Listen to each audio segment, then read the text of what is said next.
একটা সড়ক অথচ এর উপর নির্ভরশীল 3 জেলার হাজারো মানুষ। কোথাও বড় বড় গর্ত, কোথাও ভাঙা পিচ, আবার কোথাও কাদায় এলাকার পথ। এক যুগেরও বেশি সময় ধরে এমন দুর্ভোগ নিয়ে চলছে চট্টগ্রামের ফটিকছড়ির দৌলত মুন্সির হাট থেকে বার্মাছড়ি পর্যন্ত সড়ক। ফটিকছড়ি থেকে শাহনেওয়াজ নাজমের প্রতিবেদন নিয়ে ডেস্ক রিপোর্ট। উপজেলার দৌলত মুন্সিরহাট থেকে বার্মাছড়ি, চট্টগ্রামের ফটিকছড়ি, খাগড়াছড়ির লক্ষ্মীছড়ি আর রাঙামাটির কাউখালী 3 উপজেলার মানুষের গুরুত্বপূর্ণ যোগাযোগের পথ এই সড়ক। দীর্ঘদিন ধরে সংস্কারের অভাবে সড়কের বড় অংশ এখন বেহাল। কোথাও বড় গর্ত, কোথাও ভেঙে গেছে সড়কের পিচ, আবার কোনো কোনো অংশে পথ এতটাই অসমতল যে যানবাহন চালানোই হয়ে উঠেছে ঝুঁকিপূর্ণ। সামান্য বৃষ্টি হলেই বাড়ে ভোগান্তি। মোটরসাইকেল, সিএনজি, পিকআপ সহ বিভিন্ন যানবাহন নিয়ে চলতে গিয়ে প্রায় বিপাকে পড়তে হচ্ছে চালকদের।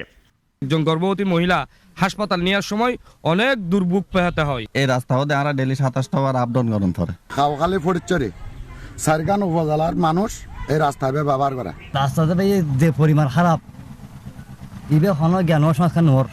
এই সড়কের পাশেই রয়েছে খিরাম আর্মি ক্যাম্প, শর্তাবন বিট, খিরাম উচ্চ বিদ্যালয়, 3টি সরকারি প্রাথমিক বিদ্যালয় এবং 3টি মাদ্রাসা। হিন্দু, মুসলিম, চাকমা ও মারমা সম্প্রদায়ের প্রায় 15,000 মানুষের দৈনন্দিন জীবন জীবিকা জড়িয়ে আছে এই সড়কের সঙ্গে। সড়কের বেহাল দশায় সবচেয়ে বেশি প্রভাব পড়ছে রোগীদের ওপর। স্থানীয়দের অভিযোগ, অসুস্থ মানুষকে হাসপাতালে নিতে গিয়ে পথে পথে দুর্ভোগ পোহাতে হয়। শুধু চিকিৎসা নয়, শিক্ষার্থী, কৃষক ও শ্রমিকদেরও প্রতিদিন পোহাতে হচ্ছে চরম দুর্ভোগ। আমাদের 12 কিলোমিটারের একটা প্রজেক্ট রয়েছে। তারপর অংশ যেটি রয়েছে মক্কাড়া থেকে প্রায় আমাদের লাস্ট অংশ কিল্লেবাগ পর্যন্ত, সেই অংশটুকু আমরা এই উপজেলার আমাদের এমপি মহোদয় এবং যারা প্রশাসনিক কর্মকর্তা রয়েছে সবাইকে আমরা অনুরোধ জানিয়েছি যেন এই রাস্তাটি আমাদের পার্শ্ববর্তী লক্ষ্মীছড়ি এবং কাউখালী কানেক্টিং রাস্তার সাথে সংযুক্ত করা হয়। এলজিইডির উপজেলা প্রকৌশলী জানান, সড়কটি উন্নয়নের জন্য প্রকল্প প্রস্তাব পাঠানো হয়েছে। একনেকে অনুমোদন পেলেই শুরু হবে কাজ।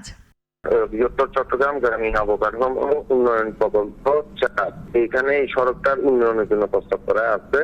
এই প্রকল্পটা এখন ওই যে একনেকে পাশ হওয়ার অপেক্ষায় আছে আর কি। স্থানীয়দের প্রত্যাশা, প্রতিশ্রুতির মধ্যে সীমাবদ্ধ না রেখে দ্রুত শুরু হবে সড়ক সংস্কার ও প্রশস্তকরণের কাজ। ফিরবে স্বাভাবিক চলাচল, কমবে 3 জেলার মানুষের দীর্ঘদিনের সীমাহীন দুর্ভোগ।